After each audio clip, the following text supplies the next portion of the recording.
이제 그 변론 순서는 조금 이따가 말씀을 드리도록 하겠고요. 먼저 서론입니다. 재판 진행 경과라는 목차로 필요한 부분들을 좀 먼저 말씀을 드리겠습니다. 먼저 정당한 변론 활동에 대한 악의적인 공격 내지 오해가 있는데 재판 종결을 지연한다는 오해가 있어서 말씀을 드립니다. 피고인과 변호인이 재판 종결을 지연해 얻을 수 있는 것은 없습니다.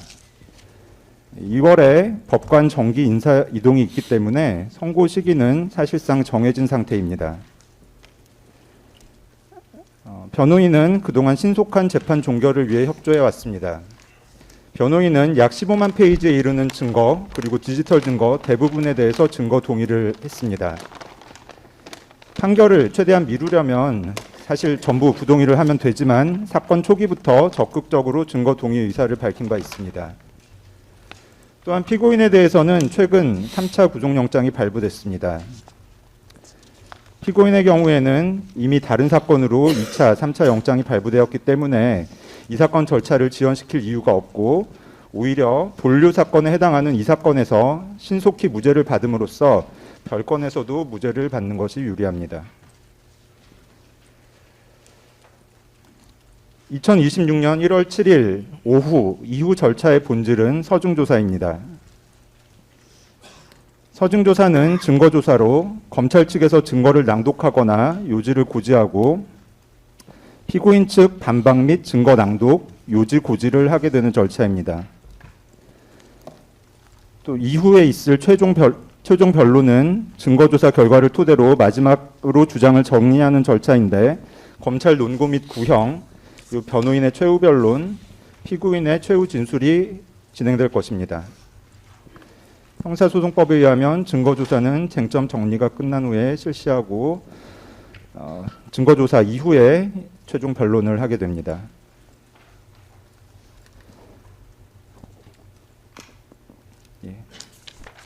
넘어가겠습니다. 재판장님께서는 11월 26일 공판 준비기일에서 서중조사와 법리의견을 종합한 종합의견을 개진할 것을 요청하셨고 당의 공판 준비기일에서 원칙과 다른 방식으로 진행할 것인지를 재확인하고 변호인도 재판부의 의사를 확인해서 수용한 바 있습니다. 말씀드렸던 바와 같이 그동안 변호인은 신속한 재판 진행을 위해 협조해 왔습니다.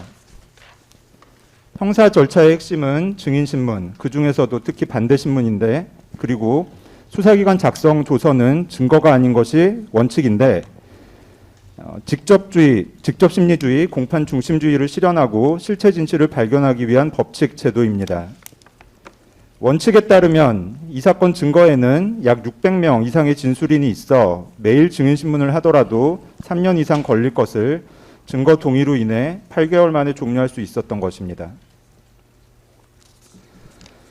오히려 특검이 신속한 재판이 이루어지지 못하도록 한 부분에 관해 말씀을 드리지 않을 수 없습니다.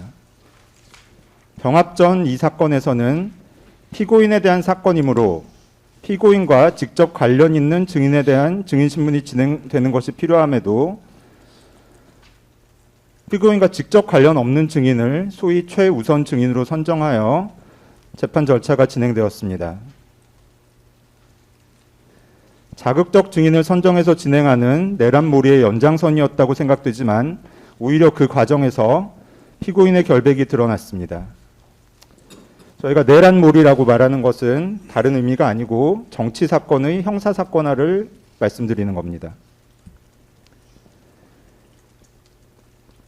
또 특검은 당시 검찰은 병행심리를 주장하면서도 각 사건에서 동일한 증인을 최우선 증인으로 선정하여 중복 증인신문이 불가피하게 된 적이 있습니다. 그 과정에서 다시 증언하게 된 증인을 상대로 번복 증언 취득을 시도하기도 하였습니다. 특검은 불필요한 중복 증거를 제출하고 계속해서 추가 증거를 제출했습니다. 동일한 조서, 증거를 10회 가까이 중복 제출한 경우도 있었고 공판 진행 중 추가 증거를 제출함으로써 사실관계의 종합적 이해를 방해하기도 했습니다. 심지어 증인신문 직전에 해당 증인의 진술을 제출하기도 했습니다. 또 언론보도, 나무위키 자료 등을 증거로 제출하고 있는데 물론 그 중 상당 부분이 지금은 철회되기는 하였지만 사실 수사기관으로서 사실관계 확인을 포기하는 것이라고 보지 않을 수 없고 그로 인하여 가짜 뉴스들이 증거에 혼입되게 되었습니다. 언론 보도 자체는 증거에서 철회했다고 하더라도 가짜 뉴스를 제시하면서 조사를 함으로써 그 가짜 뉴스 내용들이 조서에 남아있는 경우들이 지금도 많이 남아 있습니다. 또 특검은 증거 목록의 정리를 포기했습니다. 중복 증거, 언론 보도의 일부만 철회하고 증거 목록 정리는 포기한 상태입니다. 증인신문 과정에서도 그랬습니다. 특검은 사건의 본질과 무관한 불필요한 사항에 관한 질문을 했는데 특검 입장에서는 계엄 선포를 언제 알게 되었는지는 불필요한 질문입니다. 특검 스스로 계엄 자체는 내란이 아님을 인정하고 있기 때문입니다. 반면에 계엄 선포를 언제 알게 되었는지 등은 변호인 입장에서는 필요한 신문입니다. 내란죄의 특성이라는 사전의 치밀한 준비 또는 계획, 유무와 관련되어 있기 때문입니다. 변호인은 시간순 질문에 따라 사전의 치밀한 준비, 계획이 없었음을 입증했고 특히 그 비상계엄이 있었던 12월 3일은 연말이자 인사 직후였는데 당일 음주자가 많았던 등의 사정을 입증해서 사전 준비, 계획과는 반대되는 사실을 입증했고 그 후 이 법정에서 증언한 여인영 방첩사령관도 같은 사실을 재확인하는 증언을 한 바 있습니다. 또한 특검은 스스로 군사비밀이라고 주장해 조서에는 비닉 처리했던 사항에 관한 질문을 했습니다. 조서에는 부대명, 부서명, 그리고 군 경력 전체를 비닉 처리하고서는 증인신문에서는 그대로 질문했습니다. 변호인으로서는 증인신문을 할 증인에 대해서도 증인신문 당시까지는 소속과 업무를 파악할 수 없었고 부대명, 부서명 등이 비닉 처리된 증거 기록으로는 어느 쟁점과 관련된 진술인지 파악할 수도 없어서 증거인부도 불가능했습니다. 사실상 증거인부 지연을 유도하고 증거 기록의 파악을 방해한 것으로서 방어권을 침해한 것입니다. 특검은 법령에 따라 허용되지 않는 유도신문, 제주신문, 반복신문을 감행했습니다. 형사소송 규칙은 주신문에 있어서는 유도신문을 하여서는 아니 된다. 그리고 유도신문은 제지하여야 한다라고 되어 있고 제주신문에 대해서도 반대신문에 나타난 사항과 이와 관련된 사항에 관하여 다시 신문하는 것을 제주신문이라고 하면서 제주신문은 주신문의 예에 의한다. 즉 유도신문은 하지 못한다라고 규정하고 있습니다. 그럼에도 불구하고 이러한 규칙은 지켜지지 않았고 그 과정에서 특검의 주신문, 제주신문 등에 소요되는 시간이 장기화되었습니다. 특검은 증인신문 과정에서 헌법에 반하는 질문, 그러니까 계엄을 내란으로 생각하냐, 계엄을 잘못된 것으로 생각하냐 등의 질문을 했습니다. 그런데 이는 헌법상 양심의 자유에 포함되는 양심 추지 금지에 반하는 반헌법적 질문입니다. 심지어 그때는 잘못된 것으로 생각하지 않았더라도 지금은 어떻게 생각하느냐라는 등 증인신문의 본질에 전혀 맞지 않는, 그러니까 사건 당시를 기준으로 질문을 하여야 함에도 그 이후에 생각을 묻는 질문을 감행했습니다. 또 특검은 변론 종결 직전에 그동안 다루어지지 않았던 사항을 위주로 한 공소장 변경 허가 신청을 했습니다. 노상원 수첩 관련 내용 등을 대거 추가했고 특검 신문 사항과 대조해 보면 노상원에 대한 증인신문 이전, 심지어 여인영에 대한 증인신문 이전에 이미 변경 공소 사실을 어느 정도 만들어 놓고 지금 이루어지는 서증조사 직전에 제출하는 방식으로 방어권을 침해하거나 변론 종결 절차를 지연하려 한 것으로 추정됩니다. 저희로서는 변경 공소사실 분석에만 장시간이 소요되었는데 변경 공소사실은 120페이지에 이릅니다. 사실 저 같은 경우에는 변경 공소사실 분석하는데 이틀 이상이 걸렸습니다. 분석해보니 노상원 수첩 이외에도 그동안 다루어지지 않은 쟁점 사항들이 존재하는 것을 발견할 수 있었습니다. 또한 1월 9일에는 특검이 변호인이 내용 부인했던 조서들을 탄핵 증거로 제출하였습니다. 이를 채택하는 경우에는 탄핵 증거 조사를 위한 추가 기일이 불가피하고 이미 특검 측 서증 조사 기일은 종료했으므로 실기한 증거 제출이라고 하지 않을 수 없습니다. 조속한 변론 종결을 위해 탄핵 증거 신청은 기각하심이 타당하다고 생각됩니다.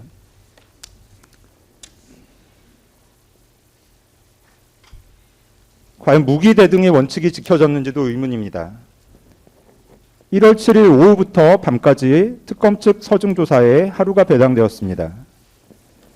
피고인은 8명, 각자 주장하는 핵심 사실관계가 다릅니다.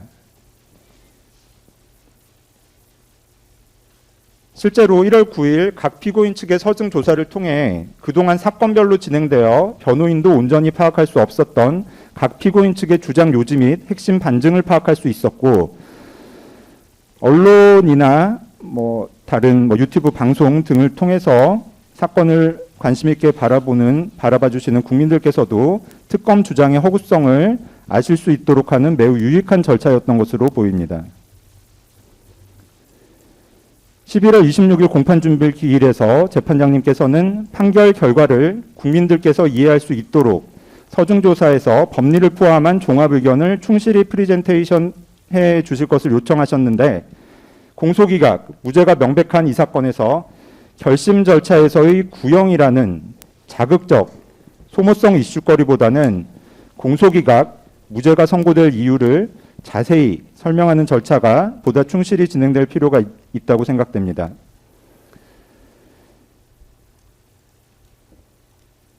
최근 특정 정치 세력의 특검에 대한 구형량 사주도 있었는데, 전면적으로 특정 정치 세력에 의해 입법된 특검법의 위헌성, 특정 정치 세력에 의한 위헌적 운영을 여실히 드러내는 모습이라고 하지 않을 수 없습니다. 서중조사, 그러니까 지금 진행되는 절차의 진행 계획을 간략히 말씀드리면, 전체 사실관계를 피고인의 책임으로 이유한 공소장에 의하면 기본적으로 전체 사실관계에 대한 주장, 반박을 할 수 있는 것이 당연하지만, 공동 피고인 측에서 상세히 변론한 내용은 어느 정도 축약하도록 하겠습니다. 서중조사 과정에서 이 사건 당시 대통령이었던 피고인 및 그 변호인으로서는 정치를 형사법의 영역으로 부당하게 끌어들인 내란몰이의 억울한 피해자들을 위한 변론도 하고자 하고, 그 피해자들에는 내란몰이 과정에서 임의성 없는 진술을 할 수밖에 없었던 일부 군인, 경찰, 공무원들과 진실을 말한다는 이유로 반복적이고 강압적 조사를 받은 군인과 공무원도 포함됩니다.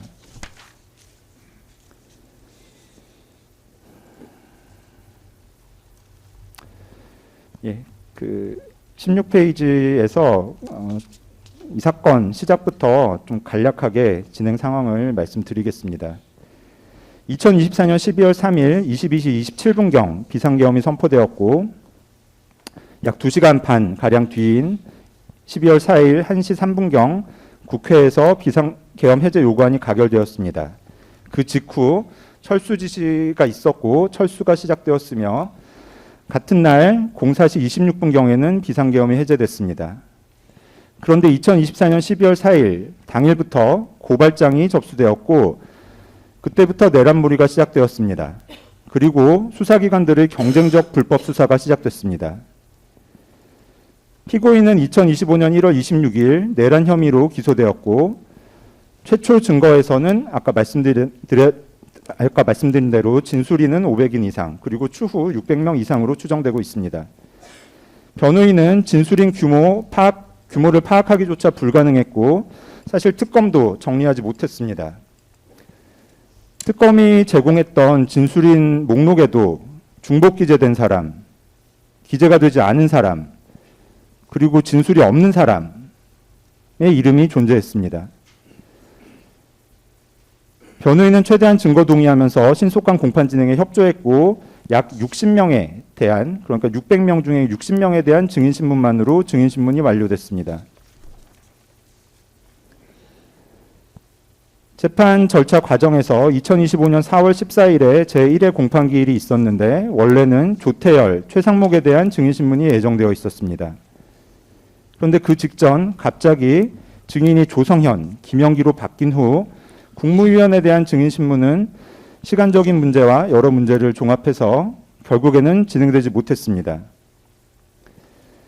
2025년 4월 21일, 그러니까 1회 공판기로부터 일주일 뒤에 제출한 변호인 의견서에는 박안수, 여인형, 곽종근, 이진우, 조지호, 김봉식, 홍장원 등에 대한 우선적인 증인신문이 필요하다는 말씀을 드렸고, 그와 동시에 그 핵심 증인들에 대한 증인신문이 진행되면 나머지 증인들에 대해서는 증거 동의의 가능성이 있음을 밝힌 바 있고, 그 이후로도 동일 의견을 반복해서 개진한 바 있습니다.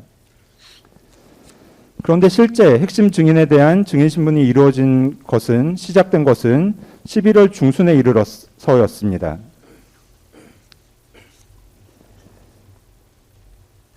김현태 707 특임단장에 대한 증인신문은 10월 13일부터 20일까지 이루어졌고, 곽종근에 대해서는 10월 30일에서 11월 3일까지 이루어졌으며, 홍장원에 대해서는 11월 20일까지 이루어졌는데, 이때부터 핵심 증인에 대한 증인신문이 본격적으로 시작됐고, 그때부터 핵심 증인임에도 불구하고 오히려 기일 간격이 짧아지는 등 살인적인 일정이 시작됐습니다. 여인형 방첩사령관에 대해서는 4일 뒤인 11월 24일과 27일에 재판이 진행되었는데 그 사이에 공판 준비기일도 진행되었고, 여인형과 같은 날 김봉식 서울경찰청장에 대한 증인신문도 진행되었습니다. 운상호 정보사령관과 김용군 피고인에 대한 증인신문도 같은 날 진행되었고, 노상원 피고인에 대한 증인신문은 그로부터 4일 뒤에 바로 진행되었습니다. 저희가 현재 확보한 증인신문 녹취서는 노상원 피고인에 대해서 한 달 넘게 전에 진행된 증인신문에 대한 녹취서까지입니다. 속기사님들도 따라가기 힘든 일정이라는 것이고, 저희는 죄송합니다. 저희는 증언 녹취서도 없이 종합 변론 및 결심 절차를 진행해야 되는 상황입니다. 어쨌든 그 이후로 이진우 수방사령관, 박안수 참모총장, 조지호 경찰청장, 김용현 국방부 장관에 대한 절차가 진행되었습니다.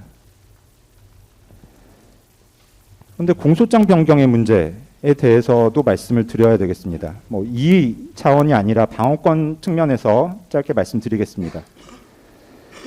특검이 최초로 공소장 변경을 언급한 것은 여름 휴전기 직전인 2025년 7월 24일이었습니다. 변호인은 그 여름 휴전기 직후인 8월 11일에는 방어권 보장 문제를 지적하면서 신속한 처리를 요청했고, 그 이후로도 계속해서 말씀을 드린 바 있습니다. 그러자 특검은 9월 1일 추후 공소장이 변경되더라도 그 범위는 김현태에 대한 피고발 사실에 한정될 것이므로 지금까지 진행된 증인신문은 물론 앞으로 진행될 증인신문 준비에는 그 어떠한 지장도 없을 것입니다. 라고 말했습니다. 그런데 그 사이에 그 공소장 변경의 기한으로 언급되었던 12월 초도 지나고 2025년 12월 29일 월요일 야간에서 30일 화요일 사이에 특검의 공소장 변경 허가 신청이 접수되었습니다. 12월 29일 야간에는 당직실에 접수되었고 12월 30일 오전에 형사 접수실에서 재접수했습니다. 근데 12월 29일에는 조지호 경찰청장에 대한 반대 신문이 진행되고 있었고 특검은 부본 제공도 없이 등사를 하도록 했습니다. 12월 30일에는 그러니까 12월 29일에 바로 다음 날인 12월 30일에는 김용현 국방부 장관에 대한 주신문이 이루어졌고 오전 재판, 오후 재판 계속해서 진행되었습니다.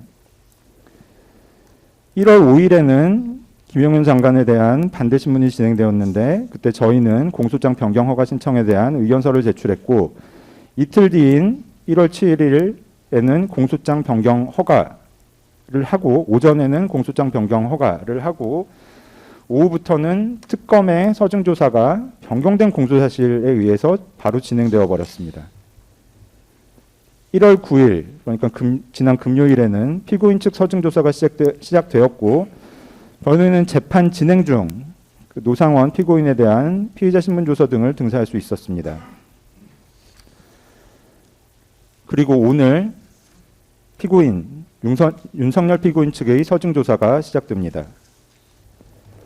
형사 절차에서는 공소사실을 주장하는 검찰이 주장을 해야 변호인이 반박을 하는 것인데 구체적인 주장 자체가 지금까지 없었고 기본 사실 주장에 해당하는 공소장마저도 며칠 전에 변경된 것입니다.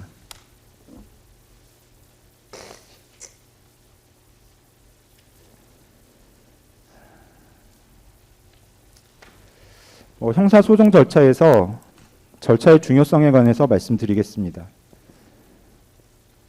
헌법이 규정하고 있는 인간으로서의 존엄과 가치, 평등권, 신체의 자유, 그리고 법률과 적법한 절차에 의하지 아니하고서는 처벌을 받지 않는다는 조문, 또한 모든 국민은 법률에 의한 재판을 받을 권리를 가진다는 조문, 그리고 무엇보다도 형사 피고인은 유죄 판결이 확정될 때까지는 무죄로 추정된다는 조문이 있습니다.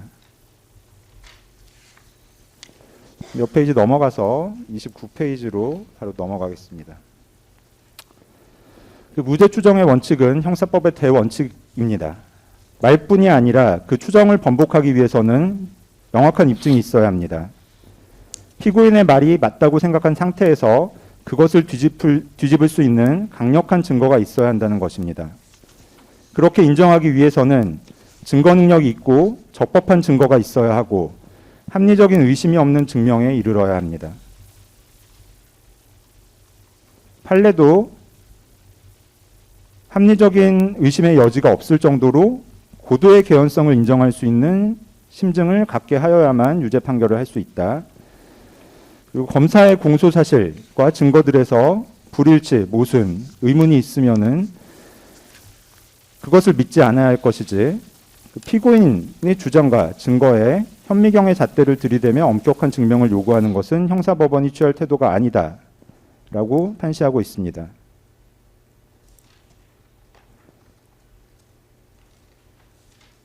또한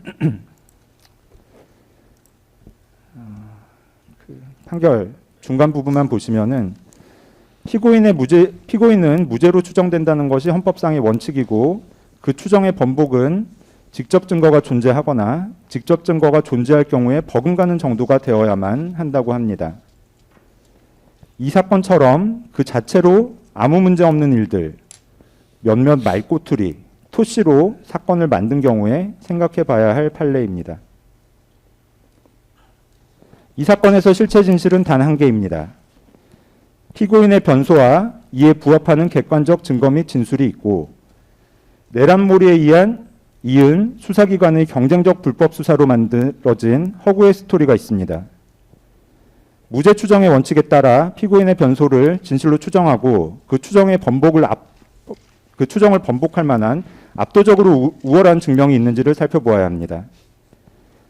변경 공소 사실은 첫 부분부터 피고인의 대선 공약인 관저 이전도 비상계엄과 관련된 듯이 기재하고 있는데 대선 전부터 비상계엄을 구상했다는 듯한 황당한 주장입니다. 또한 변경 공소 사실은 피고인이 2023년 10월경 이전부터 비상계엄을 계획했다고 하면서 노상원 피고인이 장기간에 걸쳐 계엄 계획과 관련한 수첩을 작성한 것으로 주장하는데 사실 그 수첩은 피고인이 작성한 수첩도 아니고 노상원의 수첩의 실물을 보면 동일한 필기구를 사용한 것으로 보이는 등 장기간에 작성된 것이 아닌 것으로 보입니다. 공소장에 기재된 허구의 스토리는 잘 짜여진 소설조차 되지 않는 것으로 보입니다. 이 대목에서 노상원 피고인의 수첩, 소위 노상원 수첩을 보겠습니다. 공소장에는 노상원 피고인이 2023년 10월경 김용현 장관과 논의를 하고 그 논의 내용을 여인영, 소영기, 박안수, 김응준, 손식, 강은 차후, 역행사 대비 민주당 쪽 구사단 34라고 기재했다고 되어 있습니다. 그런데 증거기록 중 문서 감정 결과를 보면 소형기가 아니고 소환씨, 괄호 열고 물음표라고 되어 있습니다.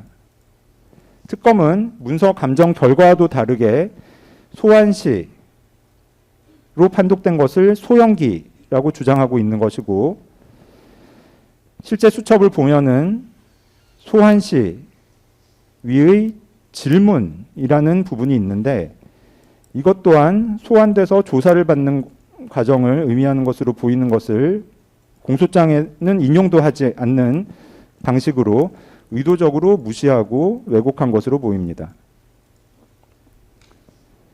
수첩의 같은 쪽 바로 아래에는 김응준이라는 기재가 있습니다. 그런데 김응준은 12월 3일 당일에 김응준으로 특정돼서 계엄사령부 구성에 관여하게 된 것이 아니고 육군참모총장 비서실에서 장관에게 보고할 주제를 선정하고 그 주제와 관련이 있어서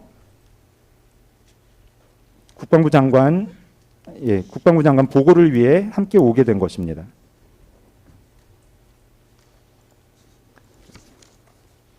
또 수첩을 보면 손식이 아니고 조식이 맞는 것으로 보입니다. 수첩에 있는 조라는 글자가 나와 있는 부분들을 살펴보면 출국 조치, 수거 조치, 조기 구속의 조와 동일한 것으로 보입니다. 1조, 전교조, 출국 조치에 있는 조와도 실제 필적이 동일한 방식으로 기재되어 있는 것으로 보입니다. 이것 외에도 수첩 안에 조라는 글자가 더 있는데 오늘 절차에서는 이 정도까지만 하겠습니다. 또한 강은 차후라는 기재와 관련해 여인영, 소영기, 박안수, 김응준 그리고 특검 주장에 의하면 손식은 성명을 기재하고 굳이 강호필은 성만 기재할 필요가 있을까요? 만약 그렇다면 특검에서 손식에 대한 조사를 하셨는지 그 조사 결과는 어떠한지 궁금하고, 마찬가지로 강호필에 대한 조사는 하셨는지 그 조사 결과는 어떠셨는지 좀 여쭤보고 싶습니다. 관련이 있다고 하시면서도 증거는 제출하지 않으시기 때문에 여쭤보는 것입니다. 해당 수첩 페이지에 대해 노상원 피고인이 진술한 내용을 보더라도 해당 부분은 조식이라고 적었다는 진술을 하고 있고, 그 진술을 질문이 여러 번이기 때문에 여러 번 반복해서 진술하고 있습니다. 또 공소장에 또 새롭게 들어간 노상원 수첩의 내용을 보면 그 수첩 내용은 술을 먹고 작성한 것이다 라고 진술하고 있습니다. 차기 대선 대비로 시작하는 부분에 대해서도 진술하는 과정에서 얼마나 반복되는 질문을 받고 괴로웠으면 진술을 그런 방식으로 하고 있습니다. 또 공소장을 보면 지금 보시는 것 같이 좌파놈들을 분쇄시키는 방안 이런 기재가 있습니다. 공소장에 이런 기재가 있습니다. 노상원 피고인은 해당 부분에 대해서 야인시대 김두한인지 한인지 어쨌든 야인시대를 보고 그 부분이 생각이 나서 쓴 것 같은데 어쨌든 진술 거부입니다 라고 진술을 했습니다. 실제 수첩을 보면 한 페이지만 볼 것이 아니라 두 쪽으로 이어지는 페이지를 다 봐야 해당 내용을 이해할 수 있는 것으로 보입니다. 같은 내용이라 43페이지는 생략하겠습니다. 노상원 피고인이 이 법정에서 억울함을 토로하면서 말씀드렸던 내용과 같이 실제로 그 특검에서 참고 자료로 제출한 피의자 신문조서를 보면 그 양평 공무원 분에 대한 진술도 있습니다. 보시면 아시겠지만 진술조서가 아니고 피신조서에 이러한 내용이 남아 있습니다. 그 서론을 마무리하면서 오늘 서중조사 종합변론에서 결론은 그 최종 변론으로 대체할 예정이기 때문에 불탁 말씀 몇 가지 드리고 넘어가겠습니다. 이 사건 진행 과정에서는 좀 구조적인 문제가 불가피하게 발생을 한 것으로 보입니다. 대통령, 장관, 경찰로 나누어서 사건이 진행되면서 나머지 군인 쪽은 군사법원에서 지금까지는 재판이 진행되었기 때문에 그 부분에 대해서는 사실상 심리가 충실하게 진행이 안 된 부분이 좀 있어 보입니다. 그리고 시간적 문제와 관련해서도 재판 막바지에는 오히려 중요 증인에 대해 하루에 여러 명 내지 짧게 증인 신문이 진행되는 그런 불가피한 사정이 있었습니다. 변호인으로서는 구두변론주의, 직접심리주의의 기초에 보다 충실한 변론을 하고 싶었지만 어쩔 수 없는 한계는 존재했던 것 같습니다. 말씀드리고 싶은 것은 그동안 군사법원에서 진행되었던 주요 인물들의 진술 그리고 그 군사법원에서의 증인신문 내용 등을 좀 충실히 살펴보아 주셨으면 하는 바람입니다. 사건에 대해서는 항상 당사자가 사실관계를 더 잘 알고 있고 저희로서는 그 증인신문 과정에서 군사법원에서 진행된 내용을 최대한 반영하고자 했지만 실제로 그 이전 그리고 심지어 또 이후에도 군사법원에서 새롭게 확인되고 정리된 사실관계가 많습니다. 그 부분에 대해서는 꼭 살펴보아 주시기를 부탁드립니다. 목차 서중조사 개요 내지 목차와 관련해서 간략히 말씀드리겠습니다. 헌법재판소 절차는 사법심사가 가능한 범위를 오인했고 형사법의 증거법칙을 엄밀히 적용하지 않았으며 과도한 시간 제약으로 인해 반대신문권 행사가 형해화되었습니다. 그 후 이 사건에서 발부된 영장에 의해 밝혀진 객관적 증거는 헌법재판소에서부터 주장한 피고인의 변소에 전적으로 부합함이 확인되었으나 헌법재판소는 이 객관적 증거를 고려하지도 못했습니다.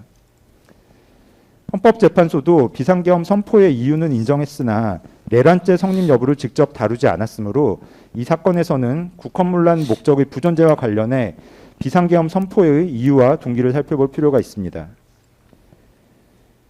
내란몰이 과정에서 피조사자들은 지금은 허위보도로 판명된 당시 야당발 가짜뉴스, 수사기관발 언론보도에 노출되었고 내란죄의 높은 형량 때문에 자신의 관여 정도를 낮추고 유무형의 압박에 의해 제보성 허위 진술을 할 유혹에 직면했습니다.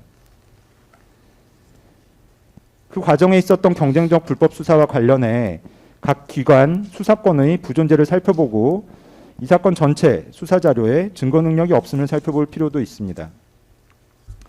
또 위헌인 특검법이 왜 위헌인지, 위헌인 특검법으로 인해 어떤 기본권 침해가 발생했고 위헌인 특검법마저 준수하지 않은 공소 유지 절차상의 문제점을 말씀드릴 것이고 헌법재판소는 국무회의가 실제 했다는 사실도 오인했는데 그 후 대통령실 CCTV 확보로 국무회의가 실제 존재하고 치열한 토론이 있었음이 확인되었습니다.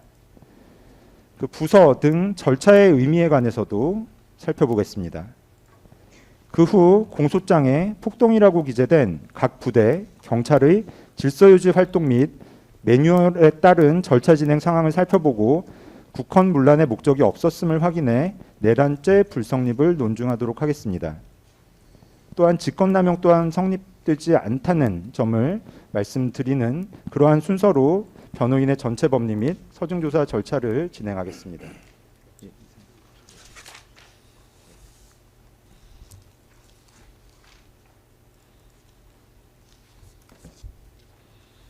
예, 추가 유인물 준비됐네.